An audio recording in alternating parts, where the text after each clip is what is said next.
All right, folks, grab your popcorn because we have a drama worthy of Hollywood up here. It's Robert De Niro, the man, the myth, the legend, and he's in serious trouble. Not because of a bad movie review or a rotten project. Oh no, this is much bigger. The iconic actor who once roamed the silver screen is now in the middle of a career calamity, and everyone is talking about it. So put your seatbelts on. We're diving into how De Niro's Hollywood empire may be crumbling. Yes, he isn't taking it very well. Let's start from the very beginning. De Niro, the man who brought us classics like Taxi Driver and Goodfellas, is now said to be losing big studio deals right and left because he made some eyebrow-raising political remarks that half the country didn't take too kindly. The comments amounted to tossing a Molotov cocktail into his career. And trust me, when you annoy the studio like that, Hollywood doesn't forgive. Now, we are not here to take sides, but numbers don't lie. Rumor has it that De Niro himself lost $36 million in movie deals. Yes, that's right, $36 million. And now, to give you a picture, that's money that buys private islands, fleets of yachts, and probably even enough pizza to feed a city. And now? Poof. Gone. Break it down. First of all, Warner Brothers was all set to cast De Niro for two of their upcoming flagship films. The combined worth of this gig was a $20 million check, but then he started poking his nose into politics. Warner Brothers would rather wait for somebody else. Rumor has it they dropped him faster than you can say box office bomb. I was reticent to do it quickly. They kept coming back, asked me to do it, blah, blah, blah. And I had things about the script that I felt were, not to go into all of that now, Right. but I was not, I was concerned about, and they tried their best to get it closer to something that I said, finally, okay. And I liked the heart, the genuineness of everybody, and it was all people who had. And if this was a little bad, then buckle up because Universal jumped into the fray. They were within seconds from making two original family-related comedies, and yes, De Niro was meant to be the star. Something similar to Meet the Parents, but fresh and updated for Generation 2. Sounds like a win-win, no? Not anymore. Universal threw that plan away like a bad script and just kicked away another possible $16 million on the cutting floor. So here you have it. $36 million down the drain. And the worst is that it is not because all of a sudden De Niro forgot how to act. Nope. It is all about those all-too-famous comments. Now, let's talk about the reasons studios are shutting it down. Hollywood, at least in theory, prides itself as the land of free speech. But there are no two ways about it. It's a business.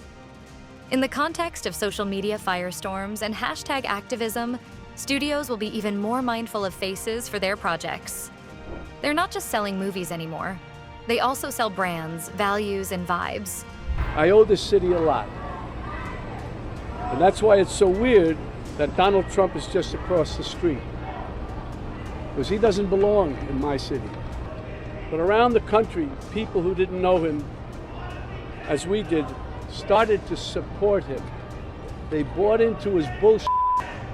Trump bought their votes with outrageous lies and empty promises. So when De Niro's controversial comments began making headlines, it was not just bad press. It was a public relations nightmare. Imagine trying to market the family comedy of lighthearted fun with a guy who has just alienated half an audience. This is not a recipe for box office magic, right? And so, being the smart players they are, Universal decided it was not worth risking. Ouch. But it gets juicier. Buzz says De Niro isn't taking it lying down. No, he is fighting tooth and nail to save whatever is left of his career. He was begging studio execs while trying to convince Netflix to give him another mob movie. Yes, Netflix. The very same that green-lighted Tiger King and The Kissing Booth is said to be unwilling to take a gamble on De Niro. That's how bad it's gotten. The last one, but not least, is hot-talking rumors with the power higher-ups at Universal. Imagine this. De Niro arguing with the heads of the studio about trying to save those family-friendly parts. Shakespearean, almost. The man who made a career out of playing tough-as-nails characters is now desperately trying to hold on to a genre that, let's face it, was never really his strong suit in the first place. I'm going to say one thing. Trump.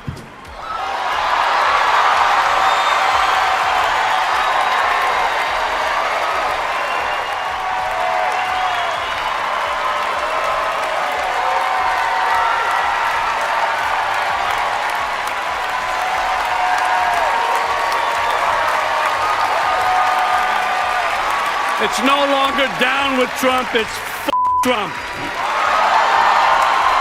Here is where it gets interesting. As per reports, De Niro intends to give a public statement that would blame, wait for it, the audience. Yes, indeed. He intends to say it was us that caused all this trouble. It wasn't his comments. It wasn't the change in Hollywood. It was us, the moviegoers. Because, as you see, we are the problem here. This word, if it is true, will be a page-turner. Is he going to add insult to injury?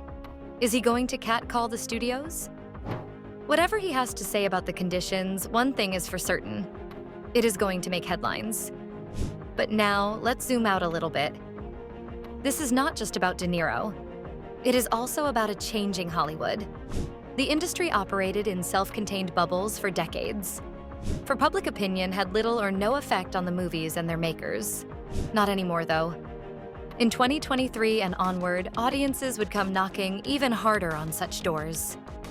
As we realize, social media, streaming channels, and instant feedback are making a tough time for the studios to carry out business as usual.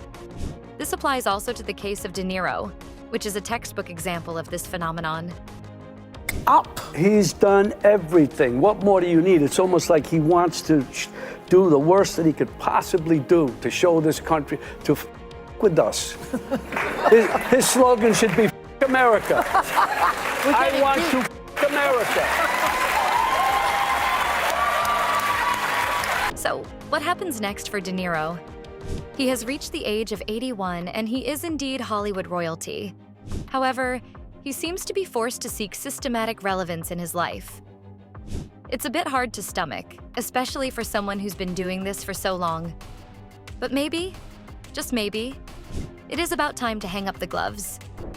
Spend time with family, write a memoir, or even dip his toes into directing. After all, there is no shame in stepping aside when the moment is right. But knowing De Niro, probably not on his radar. He is a fighter, and fighters don't quit. Don't hold your breath if he gets back with a swinging new project or he's bold enough to reinvent himself. Whether the world can handle it, however, is another story. Well, that finally settles it.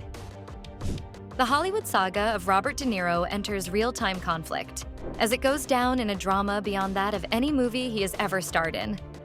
Will he come back? Will the studios change their mind? Or is it the last door closing on an era? Only time will tell. But one thing's assured. A comeback story is loved in Hollywood. And if anyone can do it, it's Robert freaking De Niro.